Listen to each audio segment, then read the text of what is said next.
Welcome to Easy English Talks podcast. Hello, everyone. Welcome back to English Podcast. I'm Tom, your host for today. If you're new here, I want to let you know that we upload a new English learning video every day to help you improve your English skills faster and more naturally. In today's episode, you'll boost not just your English listening skills, but also your speaking fluency and your ability to understand real-life American English. Today's topic is one of the most practical and useful lessons you'll ever watch. We're talking about the most used American phrases for daily life conversations. These are the phrases that native speakers use constantly, whether they're chatting with friends, asking for help, making plans, or just moving through their daily routines. If you want to sound more natural, more fluent, and more confident in your conversations, then you're in the right place. By the end of this video, you'll be able to recognize and use these phrases comfortably in your own speech. And of course, I'll also give you practical examples and practice exercises to help you apply what you learn. So, make sure you subscribe to the channel and press the bell icon if you want to keep learning English with real-life examples every day. Grab a pen and paper because it's time to get started. Part 1. The importance of conversational phrases. Let's begin by thinking about how conversations flow in real life. Native English speakers often don't use long or complicated sentences in casual speech. Instead, they rely on short, commonly used phrases that carry a lot of meaning in just a few words. For example, a simple phrase like "What's up?" can replace a longer question like "How are you doing today?" or "What's going on in your life?" But if you only study grammar and vocabulary lists, you might miss out on these key phrases that make your English sound alive, friendly, and natural. That's why today's video is all about helping you master those everyday expressions. Imagine you walk into a cafe in New York. The barista might greet you with a cheerful, "Hey, how's it going?" That's a very common American phrase. Now, the literal meaning of "how's it going" is similar to "how are you?" but it sounds much more relaxed and conversational. You could reply, "Not bad, how about you?" Another common phrase that shows you're participating in the social rhythm of American English. These small exchanges are everywhere in daily life, in shops, on public transport, in offices, at the gym, even online. If you can get comfortable with these phrases, your conversations will become smoother and more enjoyable. Let's look at another example. Suppose you're talking to a coworker, and they say, "I'm swamped today." If you don't know this phrase, you might be confused, but "I'm swamped" just means I'm really busy. Americans love to use colorful expressions like this to describe how they feel or what they're doing. Another similar phrase is, "I've got a lot on my plate," which also means the person has a lot of work or responsibilities at the moment. These are the types of phrases you'll hear all the time in American English, and learning them will help you connect more easily with native speakers. Part 2. Practice with greetings and expressing busyness. Now, let's do a short practice exercise to help you absorb these phrases. Imagine you're at work and your colleague asks, "Hey, how's it going?" You respond, "Pretty good, just a little tired. How about you?" Then they say, "I'm swamped. Got back-to-back meetings today." This is a realistic and common type of exchange that you might experience in an American office.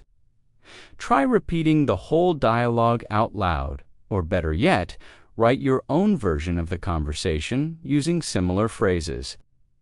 Practicing in context is the best way to remember new expressions and use them naturally. Another area where American phrases shine is when making plans. Let's say you want to suggest meeting up with a friend. You might say, "Want to grab lunch?" which is a casual way to ask, "Do you want to go have lunch together?" Notice how W is used instead of want to. This kind of contraction is very common in spoken American English. Your friend might respond, "Sure, sounds good. I'm down for that." Here, "I'm down" is a phrase that means "I agree" or "I'd like to do that." These are the kinds of phrases that keep conversations light and friendly. Let's do another short practice. Imagine you're texting a friend. You type, "Hey, want to catch a movie this weekend?" They reply, "Sounds good. I'm down. Let's do Saturday night." Now it's your turn. Try writing a similar text using these same types of phrases. The more you play with these structures, the easier it will be to use them when you speak. Part 3. Phrases for daily interactions and a mini-story. Daily life is full of small moments where the right phrase makes all the difference. Picture this. You're running late to meet someone, and you send them a quick message saying, "Running a bit behind. Be there soon." This is much more natural than saying, "I am late and will arrive." Shortly, or maybe someone asks you for a favor, and you respond, "Sure thing," instead of a formal, "Yes, I can do that." These phrases are part of the rhythm of casual American conversation.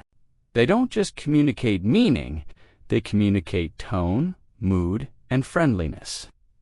Here's a mini story to help you practice. Imagine it, a Saturday morning, and you re-heading out to meet a friend at a local cafe. You text, "Hey, just heading out now. Be there in 10. Your friend replies, "Cool, no rush. I'm chilling here." Once you arrive, you say, "Hey, sorry, I'm a little late." Your friend smiles and says, "No worries. I just got here, too." You sit down and say, "Let's grab something to eat. I'm starving."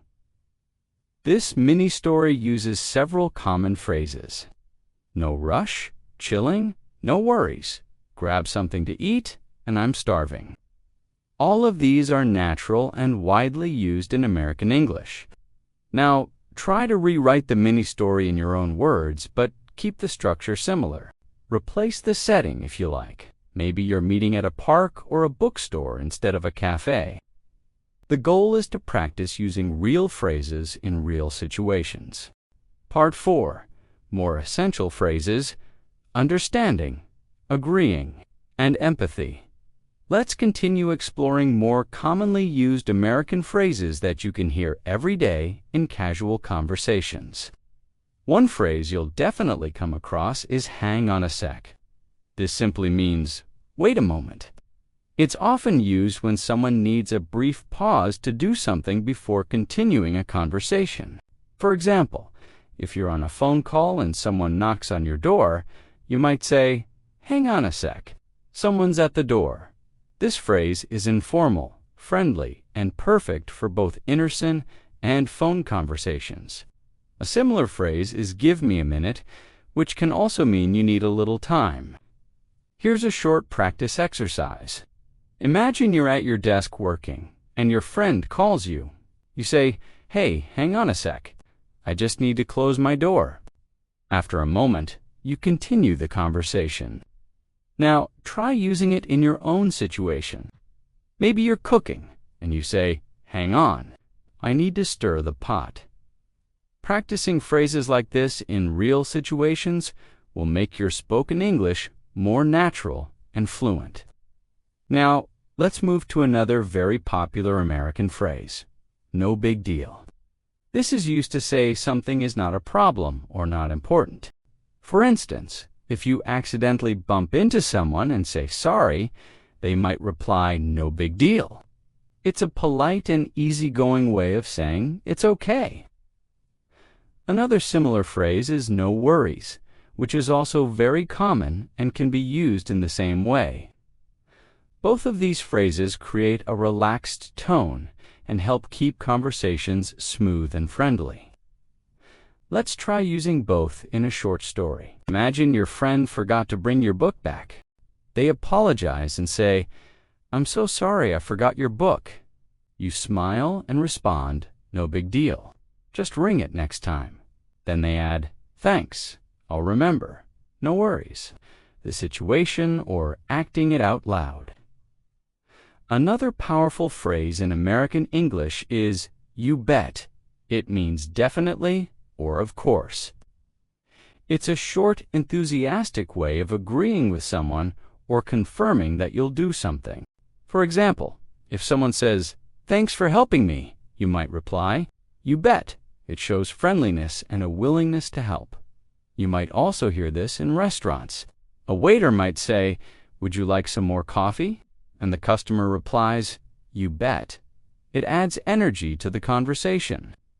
Let's take another example from everyday life. Imagine someone asks you, can you pick me up at 7? And you say, you bet. I'll be there then. They say, awesome, thanks. Try saying this dialogue out loud, and then switch roles and try again.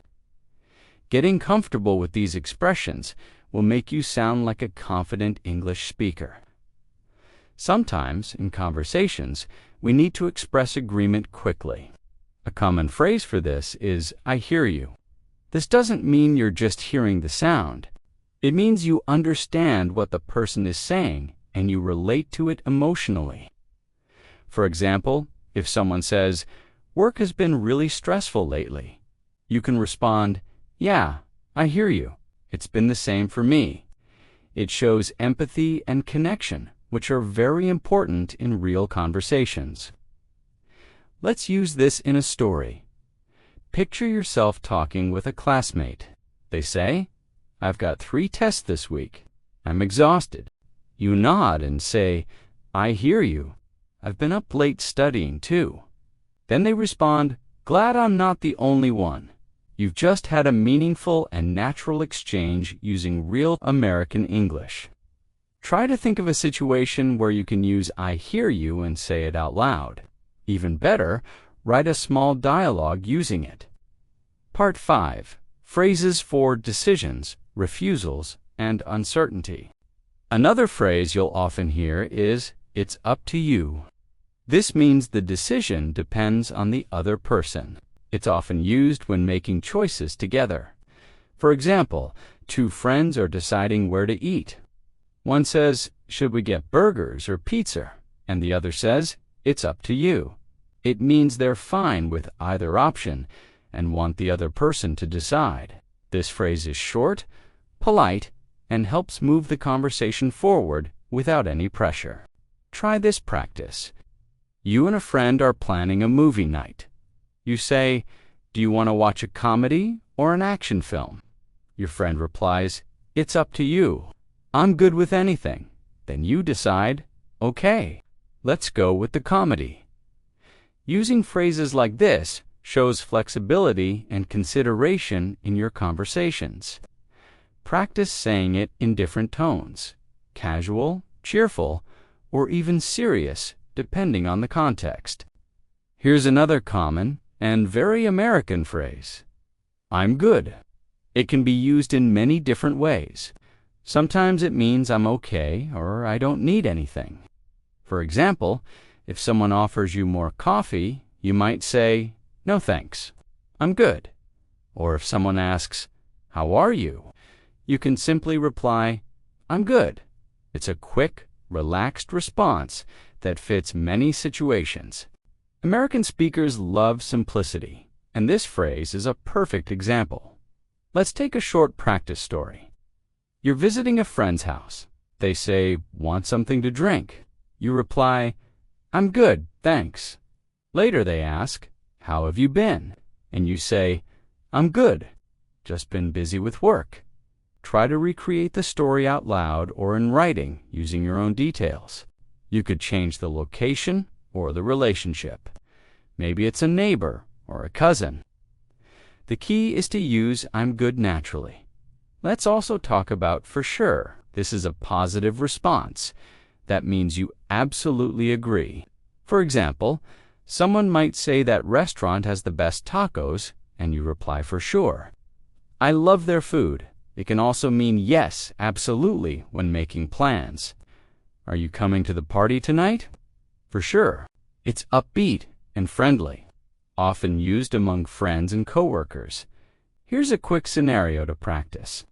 Imagine you and your coworker are talking during a break. They say, "This weather makes me want to go to the beach." You say, "For sure. I could use some sun." Later, they ask, "Let's grab lunch after this meeting." And you reply, "For sure. Let's do it." Repeating scenes like this with different topics helps you grow your vocabulary while practicing real-life phrases. Lastly, in this part, let's look at "I'll pass." This phrase means you're politely refusing something. It's casual and often used when someone offers you food, an invitation, or a suggestion. For example, want to go out for drinks after work? And you respond, "Thanks, but I'll pass. I've got an early morning." It's direct, but not rude, and is widely understood. Practice time. Picture yourself at a party. Someone offers you another slice of cake, and you smile and say, "I'll pass, but thanks." Or you're in a group chat, and someone suggests a weekend road trip, but you're busy. You reply, "Sounds fun, but I'll pass this time." These small decisions and responses help you practice real-life English in a natural, confident way. Part 6. Advanced phrases, uncertainty, surprise, and making plans. Let us keep going with more of the most used American phrases that you hear in daily conversations. One very common phrase is "that makes sense." People use this when they understand something or when an explanation is clear. For example, if someone says, "I didn't come to the party because I had a family emergency," you can respond, "Oh, that makes sense." It's a way to show that you understand the situation and that the explanation is reasonable. It helps the conversation flow and shows the speaker that you're listening and understanding them. Let's try it in a practice dialogue. Imagine you're in a study group. A friend says, "I couldn't do the homework because I was traveling all weekend." You reply, "That makes sense. We can go over it together now if you want." Now create your own sentence using "that makes sense" based on something that happened in your day. Maybe a class was canceled or a meeting was rescheduled. Use it in that context.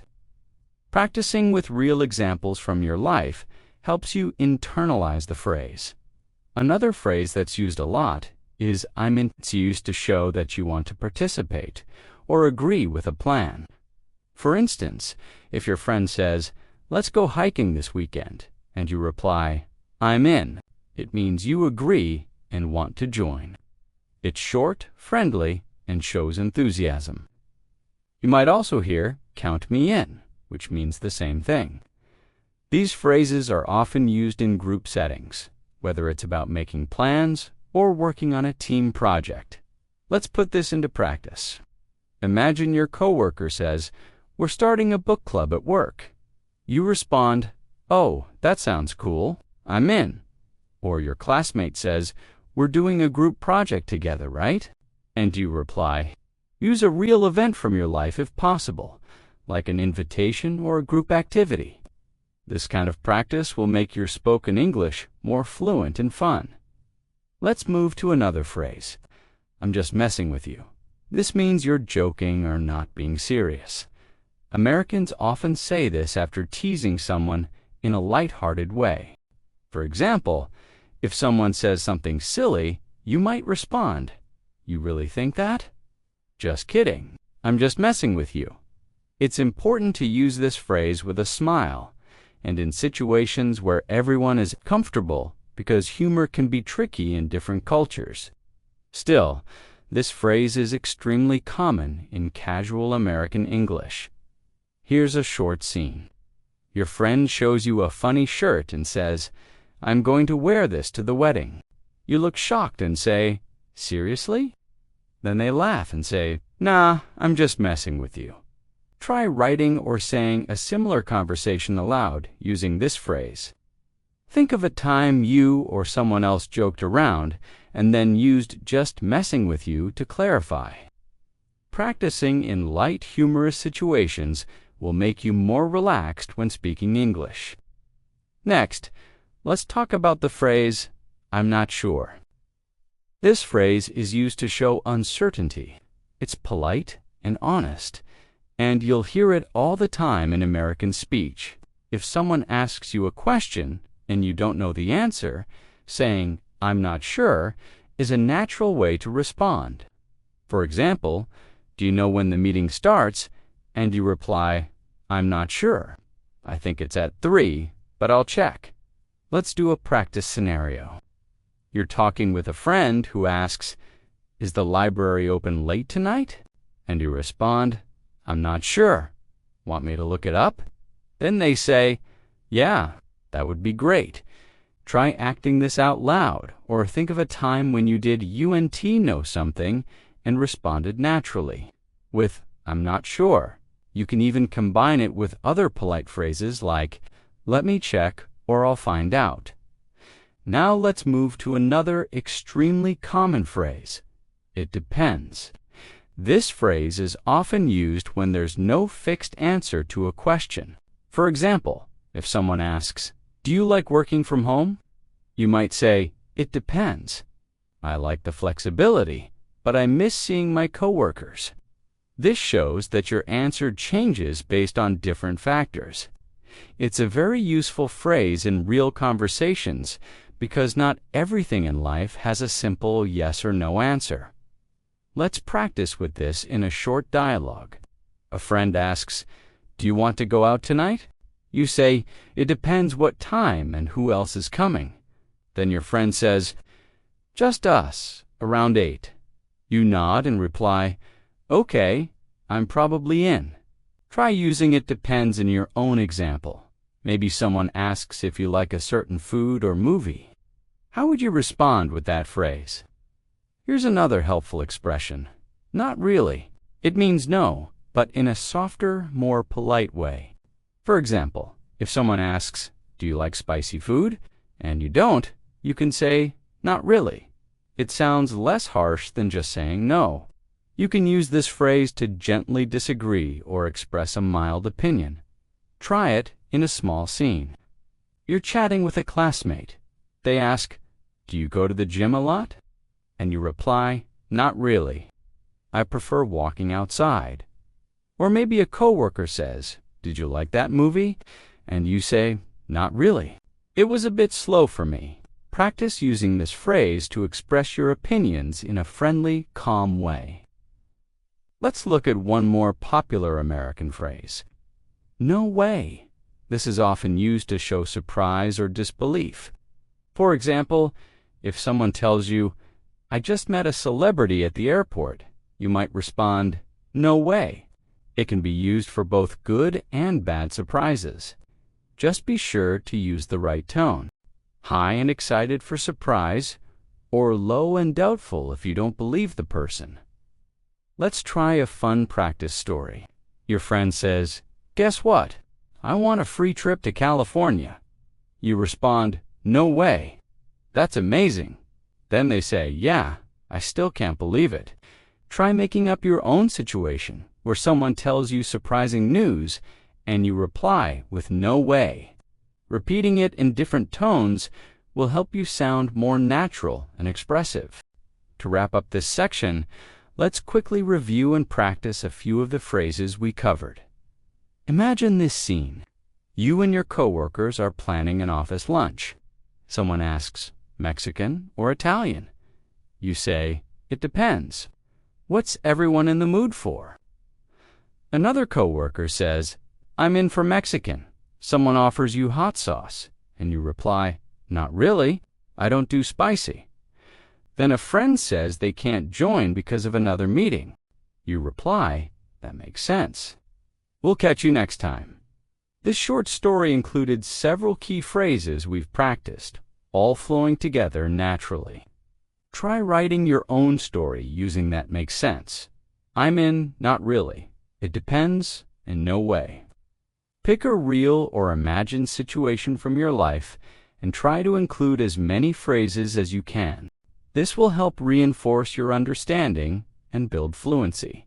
The more you use these expressions in practice, the more they'll become a natural part of your speech. Part 7. Conclusion, encouragement, and final practice. Let's now explore more phrases that Native American English speakers use in daily conversations, especially in casual settings, with friends, family, coworkers, and even strangers. One common and useful phrase is "sounds good." It's used to show agreement or confirmation in a friendly way. For example, if someone says, "Let's meet at 6," you can reply, "Sounds good." It means you agree with the plan and are fine with it. It's short, polite, and very commonly used in both spoken and text conversations. Another version of it is "that works for me," which means the same thing. Let's look at a little practice scenario. Your friend says, "I'll call you tonight around 8. You respond, "Sounds good. Talk then." Or, in another example, your classmate says, "Let's work on the project after lunch." You reply, "That works for me." Try making your own sentences with these phrases. Think about your day. If someone invited you to do something or made a plan with you, how would you respond? Use "sounds good" or "that works for me." To agree casually, another phrase that's extremely common in American English is "take it easy." This phrase is often used when saying goodbye. It's a way to wish someone a relaxed or peaceful time. You might hear it at the end of a conversation between friends or coworkers. For instance, someone might say, "All right, I'm heading out," and the other person replies, "Take it easy." It's friendly and shows care without being too emotional or formal. Let's put it into practice. Imagine you're finishing a phone call. Your friend says, "I've got to go. Dinner's ready." You say, "All right, take it easy. Talk to you later." This is a great alternative to always saying bye or goodbye. Now try saying it in your own sentence. You might be leaving work or ending a chat. Use "take it easy" to sound more natural. One more friendly and flexible phrase is "let me know." It's used to ask someone to tell you something later when they have more information. It's often followed by if or when. For example, "Let me know if you're coming tonight," or "let me know when you're free." You can use it in professional emails, friendly texts, or spoken conversation. Let's see a short example. Your coworker says, "I might be a little late to the meeting." You say, "No problem. Just let me know when you're on your way." Or you're planning something with a friend, and you say, "Let me know if you change your mind." Now it's your turn. Think of a real situation where you're waiting for someone's reply or decision. Try writing or saying a sentence with "let me know." This will help you use it naturally and politely. A very common casual phrase used in American English is "I gotcha." It's the shortened form of "I got you," and it means "I understand" or "I'll help you." It can be used to show support or understanding. For instance, if someone explains a problem they're having, you might say, "Gotcha. That sounds tough." Or, if a friend drops something and you pick it up for them, you can say, "I gotcha."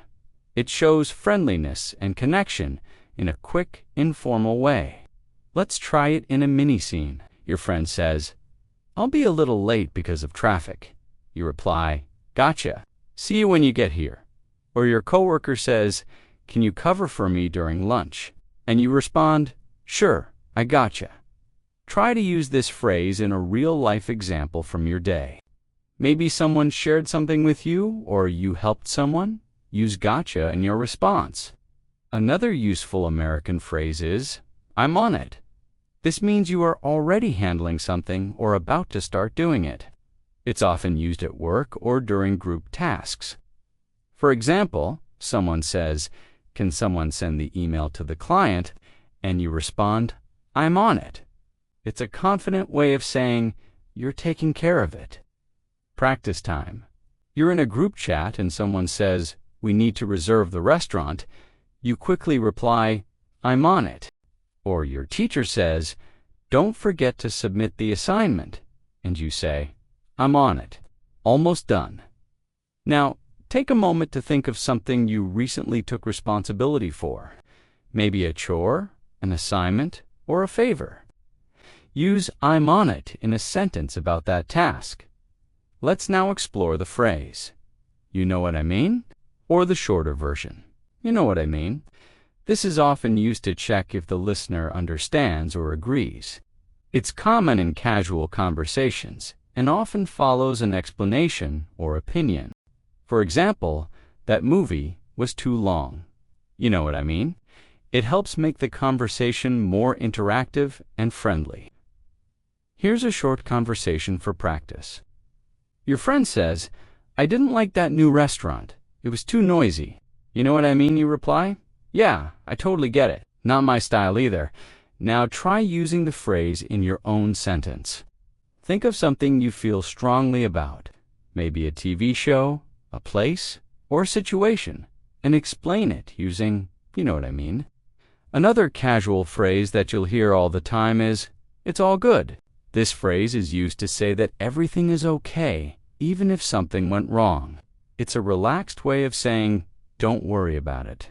For example, if someone apologizes for being late, you can say, "It's all good." It helps keep the mood light and friendly. Let's look at a practice situation. Your friend shows up late to a lunch meeting and says, "Sorry, I'm late." You smile and respond, "It's all good. I just got here too." This phrase helps take the pressure off others and creates a forgiving, easygoing atmosphere. Try writing or saying a sentence using it, "It's all good," based on something that happened recently in your life. Now, let's talk about "I feel you." This is a phrase that expresses empathy. It means you understand someone's feelings or situation, especially if they're going through something difficult. For instance, someone says, "I've been so overwhelmed with work lately." And you reply, "I feel you." Same here.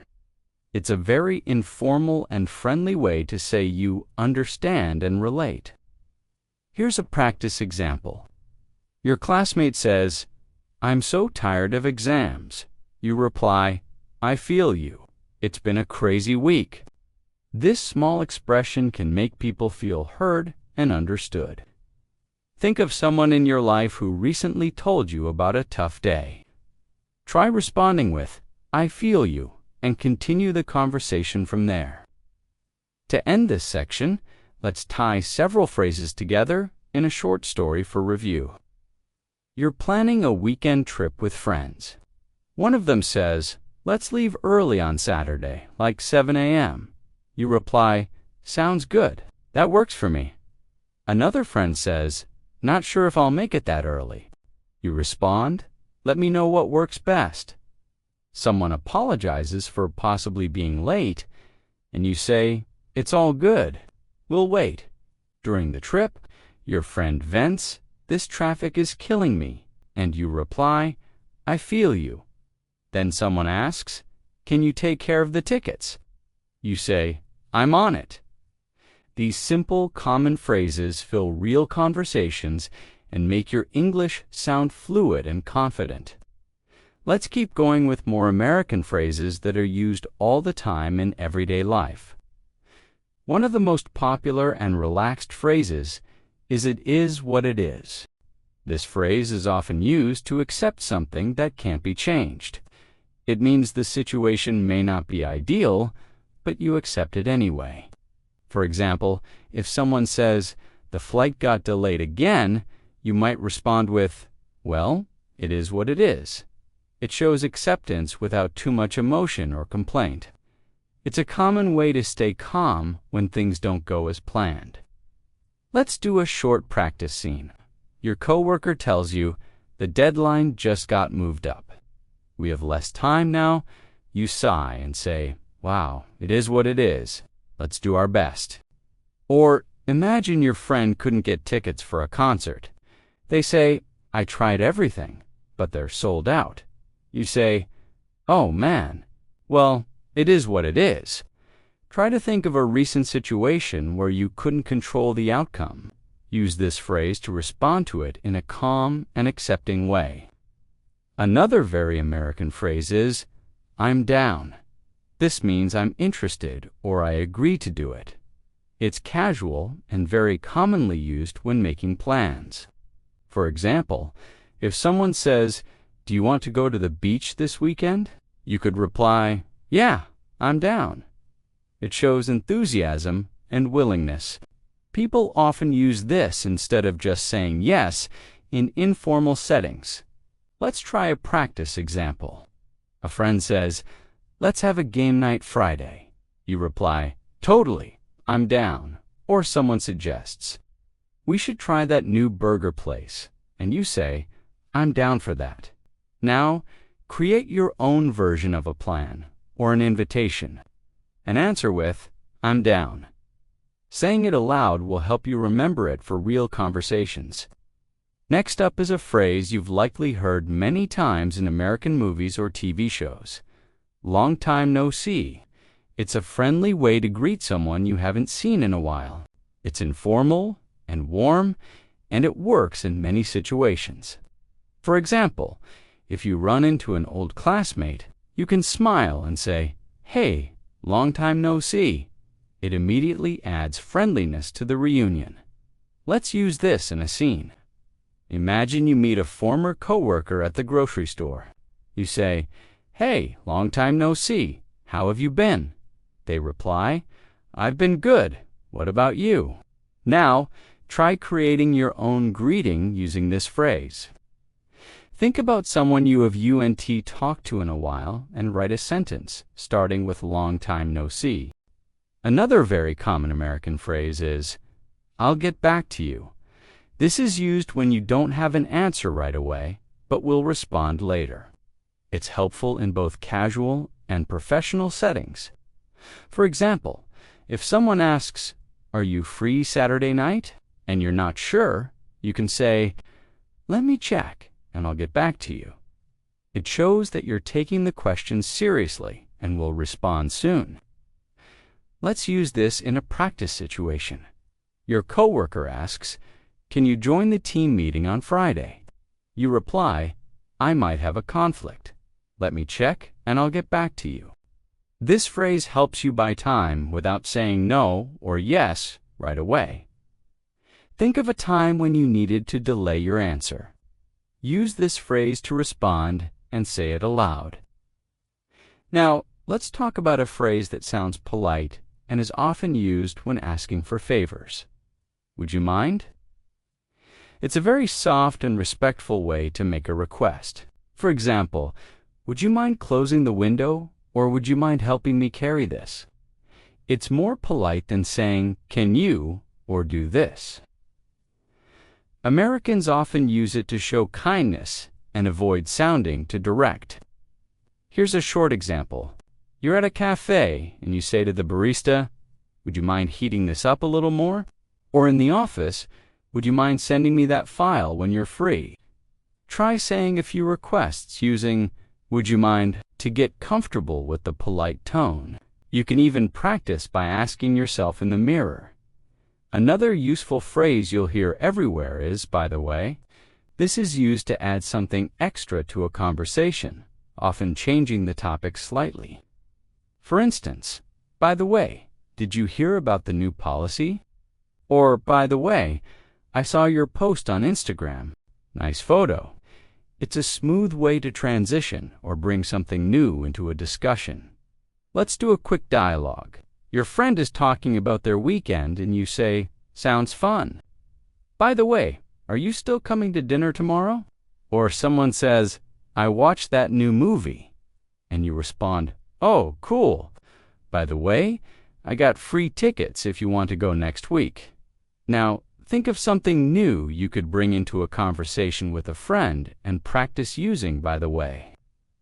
Let's explore the phrase, "You never know." This is used to say that anything can happen often in a hopeful or uncertain way.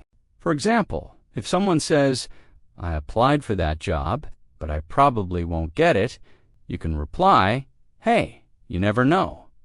It's a way of staying positive or realistic about the unknown.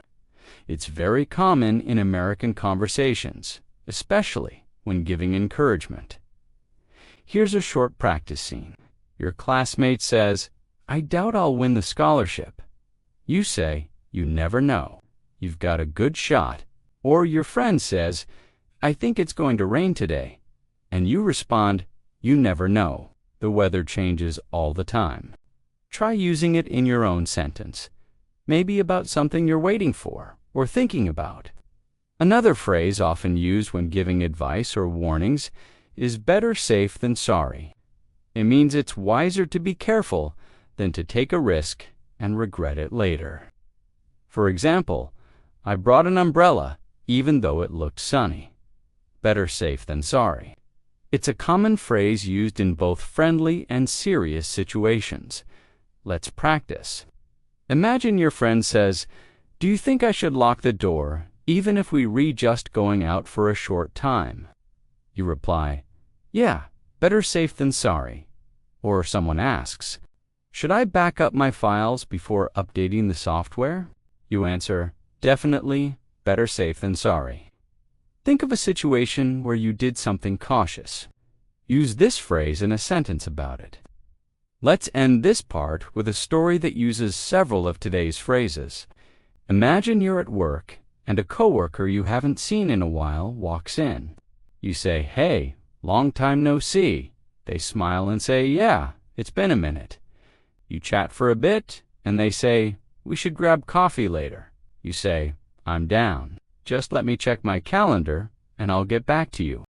While leaving, they mention something funny and you reply, by the way, that reminds me of something similar.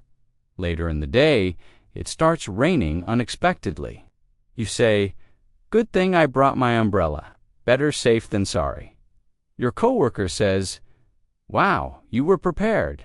And you laugh and say, well, you never know. Now it's your turn. Use the phrases, long time no see. I'm down. I'll get back to you.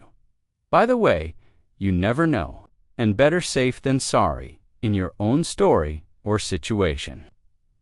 Saying them out loud will help you gain confidence. And using them in writing will help you remember their meaning clearly. Let us wrap up this lesson by covering a few more incredibly common American phrases and giving you plenty of opportunities to practice them. One phrase you'll hear in almost every kind of situation is fingers crossed. This is used to express hope or wish for a good outcome. For example, if someone is waiting to hear back about a job interview, they might say, I really hope I get the job. Fingers crossed. You might also say it to someone else to show your support, like fingers crossed you pass your exam. It adds a warm and encouraging touch to conversations. Let's do a quick practice.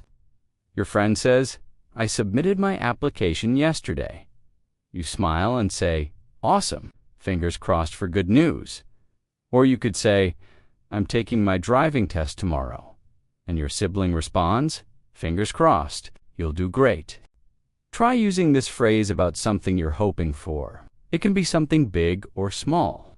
Just say it aloud or write it down and get comfortable with it. Another phrase you'll hear regularly is can't complain. This is usually said in response to how are you, and it means things are fine, not perfect, but there's nothing to complain about. It's a modest and laid-back way to express that life is okay. For example, hey, how have you been? And someone answers, I'm good, can't complain. It's very American in tone and keeps the conversation light and positive. Practice this one in a short interaction. A coworker says, how's your day going? And you respond, pretty good, can't complain. Or a neighbor asks, how's life treating you? And you say, same old, can't complain. Try repeating this out loud a few times with different variations to make it feel natural in your speech. Next, let's look at I'm beat. This is a casual way to say, I'm really tired. It's a phrase used often at the end of a long day or after doing something exhausting. For example, I was up all night working on that report. I'm beat. It's short, expressive, and very commonly heard in both work and home environments. Let's use it in a mini story. You finish your shift and meet a friend who asks, "Want to hang out tonight?" You shake your head and say, "Not tonight. I'm beat." Or after a workout, your gym buddy says, "How are you feeling?" And you laugh, "Man, I'm beat." Try using this phrase after a tiring moment in your day.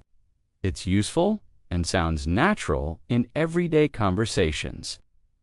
Another expression you'll want to know is out of the blue. This means something happened suddenly and unexpectedly. For example, he called me out of the blue after 5 years. It describes surprise and can be used in both positive and negative situations. It adds color to your stories and makes them more engaging. Here's a practice scene.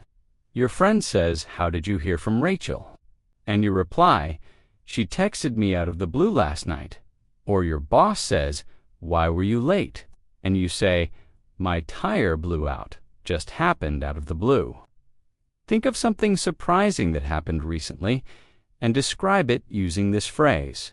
Practice saying it aloud in a complete sentence. Let's explore the phrase, "I'll take a rain check." This means you're politely declining an invitation, but you're open to doing it later. For example, if someone says, "Do you want to go for dinner tonight?"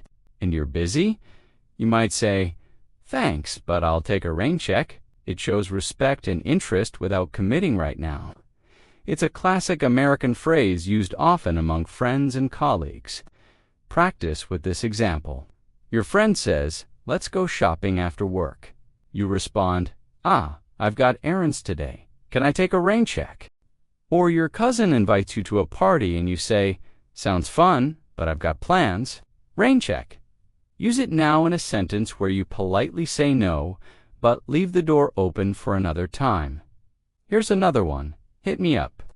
This phrase means contact me or call or text me. It's a friendly and casual way to tell someone to get in touch. For instance, if you're free this weekend, hit me up, or I'm always around. Just hit me up if you need anything. You'll often hear it in texts and spoken English, especially among younger people. Let's put it in a short dialogue. A friend says, "Let's hang out sometime." And you reply, "Sure, hit me up when you're free." Or someone says, "I need help with my resume." And you respond, "No problem. Hit me up later and I'll take a look." Now, try it in your own sentence. Say it out loud as if you're texting or calling someone soon. Let's talk about the phrase, "Let's call it a day." It means it's time to stop working or doing something for now. It's commonly used at work or after completing a task. For example, "We've done enough for today. Let's call it a day." It's a friendly way to end the day's efforts and move on to rest or something else. Practice it like this. You and your colleague have been working on a report for hours. You look at the clock and say, "All right, we've made great progress. Let's call it a day." Or you've been cleaning your house and say to your roommate, "Okay, this place looks great. Let's call it a day." Try using this phrase when wrapping up something you've been doing. Another everyday phrase is, "That's a good one." People say this when they hear a funny joke or a clever comment. It's often used with a smile or a laugh. For instance, why don't scientists trust atoms? Because they make up everything? You laugh and say, "Haha, that's a good one." It's great for light-hearted conversations. Here's a short example. You're chatting with friends, and one of them tells a funny story. You laugh and say, "That's a good one." I needed that laugh. Now, come up with your own mini joke or memory and respond to it using the phrase. You can even say it after watching a funny video or reading something clever. Let's tie this all together in a closing story. Imagine you've had a long day at work. Your friend texts, "Want to grab dinner?" But you reply, "I'll take a rain check." "I'm beat." They say, "No problem. Hit me up when you're free." The next day, something surprising happens, and you text them. "Guess what? Out of the blue, my old college roommate called me." You share the story, laugh together, and at the end of your day, you say to yourself, "Let's call it a day." You've just used several common American phrases in natural, real-life conversation. To finish, take a few minutes to review all the phrases from today's lesson. Try to create your own conversations, journal entries, or even text messages using fingers crossed. Can't complain. "I'm beat out of the blue. I'll take a rain check. Hit me up. Let's call it a day." And that's a good one. The more you use them, the more fluent and confident you'll become. And remember, fluency doesn't come from memorizing rules. It comes from living the language one phrase at a time. Keep practicing, and soon these American phrases will become part of how you think and speak. Thanks a lot for spending your time with me today and practicing these powerful American phrases. I hope you found this lesson helpful and that you start using these expressions in your daily conversations. Don't worry about being perfect. The key is to stay consistent. Keep practicing and enjoy the process of learning. If you liked today's episode, make sure to subscribe to the channel so you don't miss any of our daily English lessons, and don't forget to hit the bell icon to stay notified whenever we upload a new video. This is Tom, signing off. Keep learning, keep growing, and I'll see you in the next lesson. Take care and happy learning.